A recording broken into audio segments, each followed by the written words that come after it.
श्रीमद् भागवत महापुराण स्कंद 12 अध्याय 3 राजयुग धर्म और कलयुग के दोषों से बचने का उपाय। श्री सुखदेव जी कहते हैं, परीक्षित, जब पृथ्वी देखती है कि राजा लोग मुझ पर विजय प्राप्त करने के लिए उतावले हो रहे हैं, तब वह हंसने लगती है और कहती है, कितने आश्चर्य की बात है कि ये राजा लोग जो स्वयं मौत के खिलौने हैं, मुझे जीतना चाहते हैं। राजाओं से यह बात छिपी नहीं है कि वे एक ना एक दिन मर जाएंगे, फिर भी वे व्यर्थ में ही मुझे जीतने की कामना करते हैं। सचमुच इस कामना से अंधे होने के कारण ही वे पानी के बुलबुले के समान क्षणभंगुर शरीर पर विश्वास कर बैठते हैं और धोखा खाते हैं। वे सोचते हैं कि हम पहले मन के सहित अपने पांचों इंद्रियों पर विजय प्राप्त करेंगे, अपने भीतरी शत्रुओं को वश में करेंगे, क्योंकि इनको जीते बिना बाहरी शत्रुओं को जीतना कठिन है। इसके बाद अपने शत्रुओं के मंत्रियों, अमात्यों, नागरिकों, नेताओं और समस्त सेना को भी वश में कर लेंगे। जो भी हमारे विजय मार्ग में कांटे बोएगा, उसे हम अवश्य जीत लेंगे। इस प्रकार धीरे धीरे क्रम से सारी पृथ्वी हमारे अधीन हो जाएगी और फिर तो समुद्र ही हमारे राज्य की खाई का काम करेगा। इस प्रकार वे अपने मन में अनेकों आशाएं बांध लेते हैं और उन्हें यह बात बिल्कुल नहीं सूझती कि उनके सिर पर काल सवार है। यहीं तक नहीं, जब एक द्वीप उनके वश में हो जाता है, तब वे दूसरे द्वीप पर विजय करने के लिए बड़ी शक्ति और उत्साह के साथ समुद्र यात्राएं करते हैं। अपने मन को, इंद्रियों को वश में करके लोग मुक्ति प्राप्त करते हैं, परंतु ये लोग उनको वश में करके भी थोड़ा सा भूभाग ही प्राप्त करते हैं। इतने परिश्रम और आत्मसंयम का यह कितना तुच्छ फल है।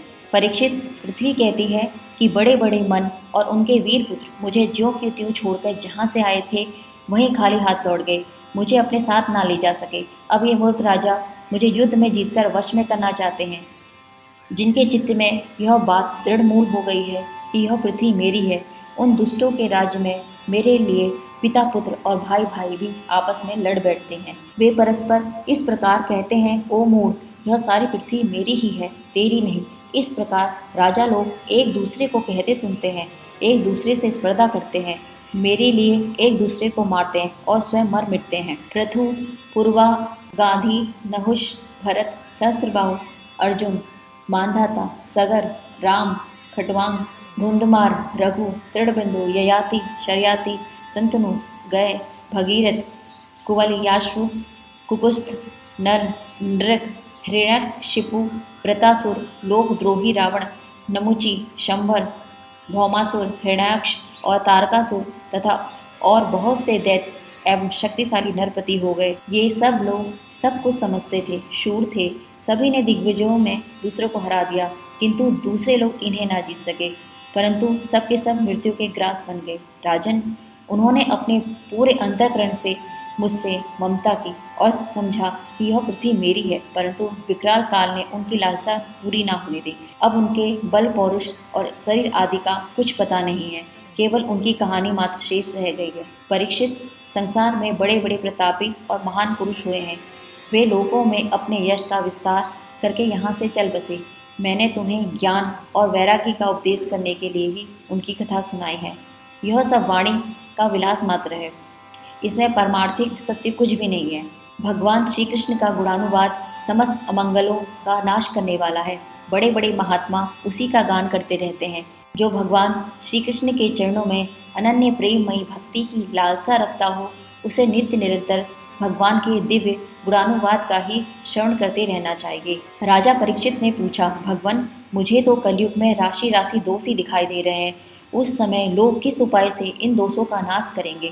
इसके अतिरिक्त युगों का स्वरूप, उनके धर्म, कल्प की स्थिति और प्रलय काल के मान एवं सर्वव्यापक सर्वशक्तिमान भगवान के काल रूप का भी यथावत वर्णन कीजिए। श्री सुखदेव जी कहते हैं, परीक्षित, सत्ययुग में धर्म के 4 चरण होते हैं। वे चरण हैं सत्य, दया, तप और दान। उस समय के लोग पूरी निष्ठा के साथ अपने अपने धर्म का पालन करते हैं। धर्म स्वयं भगवान का स्वरूप है। सत्ययुग के लोग बड़े संतोषी और दयालु होते हैं। वे सबसे मित्रता का व्यवहार करते और शांत रहते हैं और सुख दुख आदि द्वंद्वों को वे समान भाव से ही सहन करते हैं। अधिकांश लोग तो समदर्शी और आत्माराम होते हैं और बाकी लोग स्वरूप स्थिति के लिए अभ्यास में तत्पर रहते हैं। परीक्षित, धर्म के समान अधर्म के भी 4 चरण हैं, असत्य, हिंसा, असंतोष और कलह। त्रेता युग में इनके प्रभाव से धीरे धीरे धर्म के सत्य आदि चरणों का चतुर्थांश क्षीण हो जाता है। राजन, उस समय वर्गों में ब्राह्मणों की प्रधानता अक्षुण्ण रहती है। लोगों में अत्यंत हिंसा और लंपटता का अभाव रहता है। सभी लोग कर्मकांड और तपस्या में निष्ठा रखते हैं और अर्थ, धर्म और काम रूप त्रिवर्ग का सेवन करते हैं। अधिकांश लोग कर्म प्रतिपादक वेदों के पारदर्शी विद्वान होते हैं। द्वापर युग में हिंसा, असंतोष, झूठ और द्वेष, अधर्म के इन चरणों की वृद्धि हो जाती है एवं इनके कारण धर्म के चारों चरण तपस्या, सत्य, दया और दान आधे आधे क्षीण हो जाते हैं। उस समय के लोग बड़े यशस्वी, कर्मकांडी और वेदों के अध्ययन अध्यापन में बड़े तत्पर होते हैं। लोगों के कुटुंब बड़े बड़े होते हैं। प्राय लोग धनाढ़ एवं सुखी होते हैं। उस समय वर्णों में क्षत्रिय और ब्राह्मण दो वर्गों की प्रधानता रहती है। कलयुग में तो धर्म के चारों चरण अत्यंत बढ़ जाते हैं। उनके कारण धर्म के चारों चरण क्षीण होने लगते हैं और उनका चतुर्थांश ही बच जाता है। अंत में तो उस चतुर्थांश का भी लोप हो जाता है। कलयुग में लोग लोभी, दुराचारी और कठोर हृदय होते हैं। वे झूठ मूठ एक दूसरे से बैर मोल लेते हैं एवं लालसा, तृष्णा की तरंगों में बहते रहते हैं। उस समय के अभागे लोगों में शूद्र, केवट आदि की ही प्रधानता रहती है। सभी प्राणियों में तीन गण होते हैं, सत्व, रज और तम। काल की प्रेरणा से समय समय पर शरीर, प्राण और मन में उनका ह्रास और विकास भी हुआ करता है। जिस समय मन, बुद्धि और इंद्रियां सत्व गुण में स्थित होकर अपना अपना काम करने लगती हैं, उस समय सतयुग समझना चाहिए। सत्व गुण की प्रधानता के समय मनुष्य ज्ञान और तपस्या से अधिक प्रेम करने लगता है। जिस समय मनुष्य की प्रवृत्ति और रुचि धर्म, अर्थ और लौकिक पारलौकिक सुख भोगों की ओर होती है तथा शरीर, मन एवं इंद्रियां रजोगुण में स्थित होकर काम करने लगती हैं, बुद्धिमान परीक्षित समझना चाहिए कि उस समय त्रेता युग अपना काम कर रहा है। जिस समय लोभ, असंतोष, अभिमान, दंभ और मत्सर आदि दोषों का बोलबाला हो और मनुष्य बड़े उत्साह तथा रुचि के साथ सकाम कर्मों में लगना चाहे, उस समय द्वापर युग समझना चाहिए। अवश्य ही रजोगुण और तमोगुण की मिश्रित प्रधानता का नाम ही द्वापर युग है। जिस समय झूठ, कपट, तंद्रा, निंद्रा, हिंसा, विषाद, शोक, मोह, भय और दीनता की प्रधानता हो, उसे तमोगुण प्रधान कलयुग समझना चाहिए। जब कलयुग का राज्य होता है तब लोगों की दृष्टि क्षुद्र हो जाती है। अधिकांश लोग होते तो अधिक निर्धन परंतु खाते हैं बहुत अधिक। उनका भाग्य तो होता है बहुत ही मंद और चित्त में कामनाएं होती हैं बहुत बड़ी बड़ी। जब कलयुग का राज्य होता है तब लोगों की दृष्टि क्षुद्र हो जाती है। अधिकांश लोग होते तो हैं अत्यंत निर्धन परंतु खाते हैं बहुत अधिक। उनका भाग्य तो होता है बहुत ही मंद और चित्त में कामनाएं होती हैं बहुत बड़ी बड़ी। स्त्रियों में दुष्टता और उल्टापन की वृद्धि हो जाती है। सारे देश में गांव-गांव में लुटेरों की प्रधानता एवं प्रचुरता हो जाती है। पाखंडी लोग अपने नए नए मत चलाकर मनमाने ढंगों से वेदों का तात्पर्य निकालने लगते हैं और इस प्रकार उन्हें कलंकित करते हैं। राजा कहलाने वाले लोग प्रजा की सारी कमाई हड़प कर उन्हें चूसने लगते हैं। ब्राह्मण नामधारी जीव पेट भरने और जनेंद्रियों को तृप्त करने में ही लग जाते हैं। ब्रह्मचारी लोग ब्रह्मचर्य व्रत से रहित और अपवित्र रहने लगते हैं। गृहस्थ दूसरों को भिक्षा देने के बदले स्वयं भीख मांगने लगते हैं। वानप्रस्थी गांवों में बसने लगते हैं और सन्यासी धन के अत्यंत लोभी अर्थपिशाच हो जाते हैं। स्त्रियों का आकार तो छोटा हो जाता है पर भूख बढ़ जाती है। उन्हें संतान बहुत अधिक होती है और वे अपनी कुल मर्यादा का उल्लंघन करके लाज, हया जो उनके आभूषण हैं उन्हें छोड़ बैठती है। वे सदा सर्वदा कड़वी बातें कहती रहती हैं और चोरी तथा कपट में बड़ी निपुण हो जाती हैं। उनके साहस में भी वृद्धि हो जाती है। व्यापारियों के हृदय अत्यंत शूद्र हो जाते हैं। वे कौड़ी कौड़ी से लिपटे रहते और शद्दाम शद्दाम के लिए धोखाधड़ी करने लगते हैं। और तो क्या, आपत्तिकाल ना होने पर तथा धनी होने पर भी वे निम्न श्रेणी के व्यापारों को जिनकी सत्पुरुष निंदा करते हैं ठीक समझने और अपनाने लगते हैं। स्वामी चाहे सर्वश्रेष्ठ ही क्यों ना हो, जब सेवक लोग देखते हैं कि इनके पास धन दौलत नहीं रही तब उसे छोड़कर भाग जाते हैं। सेवक चाहे कितना ही पुराना क्यों ना हो, परंतु जब वह किसी विपत्ति में पड़ जाता है तो स्वामी उसे छोड़ देते हैं। और तो क्या, जब गौएं बकेन हो जाती हैं, दूध देना बंद कर देती हैं, तब लोग उनका भी परित्याग कर देते हैं। प्रिय परीक्षित, कलयुग के मनुष्य बड़े ही लंपट हो जाते हैं। वे अपनी काम वासना को तृप्त करने के लिए ही किसी से प्रेम करते हैं। वे विषय वासना के वशीभूत होकर इतने दीन हो जाते हैं कि माता पिता भाई बंधु और मित्रों को भी छोड़कर केवल अपनी साली और सालों से ही सलाह लेने लगते हैं। शूद्र तपस्वियों का वेश बनाकर अपना पेट भरते और दान लेने लगते हैं। जिन्हें धर्म का रत्ती भर भी ज्ञान ना हो, वे ऊंचे सिंहासन पर विराजमान होकर धर्म का उपदेश करने लगते हैं। प्रिय परीक्षित, कलयुग की प्रजा सूखा पड़ने के कारण अत्यंत भयभीत और आतुर हो जाती है। एक तो दुर्भिक्ष और दूसरे शासकों की कर वृद्धि, प्रजा के शरीर में केवल 80 पंजर और मन में केवल उद्वेष शेष रह जाता है। प्राण रक्षा के लिए रोटी का टुकड़ा मिलना भी कठिन हो जाता है। कलयुग में प्रजा शरीर ढकने के लिए वस्त्र और पेट की ज्वाला शांत करने के लिए रोटी, पीने के लिए पानी और सोने के लिए 2 हाथ जमीन से भी वंचित हो जाती है। उसे दाम्पत्य जीवन, स्नान और आभूषण पहनने तक की सुविधा नहीं रहती।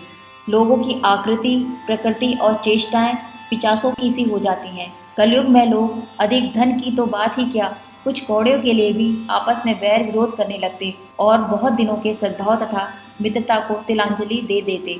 इतना ही नहीं, वे दमड़ी दमड़ी के लिए अपने सगे संबंधियों तक की हत्या कर बैठते और अपने प्रिय प्राणों से भी हाथ धो बैठते हैं। परीक्षित, कलयुग के शूद्र प्राणी केवल काम वासना की पूर्ति और पेट भरने की धुन में ही लगे रहते हैं। पुत्र अपने बूढ़े माँ बाप की भी रक्षा पालन पोषण नहीं करते, उनकी उपेक्षा कर देते हैं और पिता अपने निपुण से निपुण सब कामों में योग्य पुत्रों की भी परवाह नहीं करते, उन्हें अलग कर देते हैं। परीक्षित, श्री भगवान ही चराचर जगत के परम पिता और परम गुरु हैं। इंद्र, ब्रह्मा आदि त्रिलोकाधिपति उनके चरण कमलों में अपना सिर झुकाकर सर्वस्व समर्पण करते रहते हैं।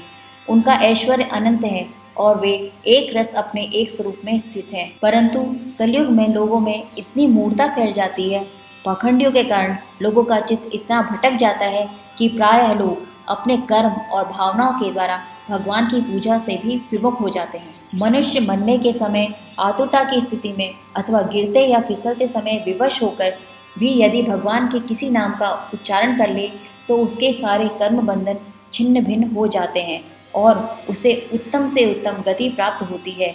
परंतु हाय रे कलयुग, कलयुग से प्रभावित होकर लोग उन भगवान की आराधना से भी विमुख हो जाते हैं। परीक्षित, कलयुग के अनेकों दोष हैं। कुल वस्तुएं दूषित हो जाती हैं, स्थानों में भी दोष की प्रधानता हो जाती है। सब दोषों का मूल स्रोत तो अंतःकरण ही है। परंतु जब पुरुषोत्तम भगवान हृदय में आ विराजते हैं तब उनकी सन्निधि मात्र से ही सब के सब दोष नष्ट हो जाते हैं। भगवान के रूप, गुण, लीला, धाम और नाम के श्रवण, संकीर्तन, ध्यान, पूजन और आदर से वे मनुष्य के हृदय में आकर विराजमान हो जाते हैं और 1-2 जन्म के पापों की बात ही क्या, 1000 जन्मों के पाप के ढेर भी क्षण भर में भस्म कर देते हैं। जैसे सोने के साथ संयुक्त होकर अग्नि उसके धातु संबंधी मलिनता आदि दोषों को नष्ट कर देती है, वैसे ही साधकों के हृदय में स्थित होकर भगवान विष्णु उनके अशुभ संस्कारों को सदा के लिए मिटा देते हैं। परीक्षित, विद्या, तपस्या, प्राणायाम, समस्त प्राणियों के प्रति मित्र भाव, तीर्थ स्थान, व्रत, दान और जप आदि किसी भी साधन से मनुष्य के अंतःकरण की वैसी वास्तविक शुद्धि नहीं होती जैसी शुद्धि भगवान पुरुषोत्तम के हृदय में विराजमान हो जाने पर होती है। परीक्षित, अब तुम्हारी मृत्यु का समय निकट आ गया है। अब सावधान हो जाओ। पूरी शक्ति और अंतःकरण की सारी वृत्तियों से भगवान श्री कृष्ण को अपने हृदय सिंहासन पर बैठा लो। ऐसा करने से अवश्य ही तुम्हें परम गति की प्राप्ति होगी। जो लोग मृत्यु के निकट पहुंच रहे हैं उन्हें सब प्रकार से परम ऐश्वर्यशाली भगवान का ही ध्यान करना चाहिए। प्यारे परीक्षित, सबके परम आश्रय और सर्वात्मा भगवान अपना ध्यान करने वाले को अपने स्वरूप में ही लीन कर लेते हैं, उसे ही अपना स्वरूप बना लेते हैं। परीक्षित, यो तो कलयुग दोषों का खजाना है, परंतु इसमें एक बहुत बड़ा गुण है। वह गुण यही है कि कलयुग में केवल भगवान श्री कृष्ण का संकीर्तन करने मात्र से ही सारी आसक्तियाँ छूट जाती हैं और परमात्मा की प्राप्ति हो जाती है। सतयुग में भगवान का ध्यान करने से, त्रेता में बड़े बड़े यज्ञों के द्वारा उनकी आराधना करने से और द्वापर में विधि पूर्वक उनकी पूजा सेवा से जो फल मिलता है वह कलयुग में केवल भगवान का नाम कीर्तन करने से ही प्राप्त हो जाता है। श्रीमद् भागवत महापुराण स्कंद 12वां अध्याय 3 समाप्त।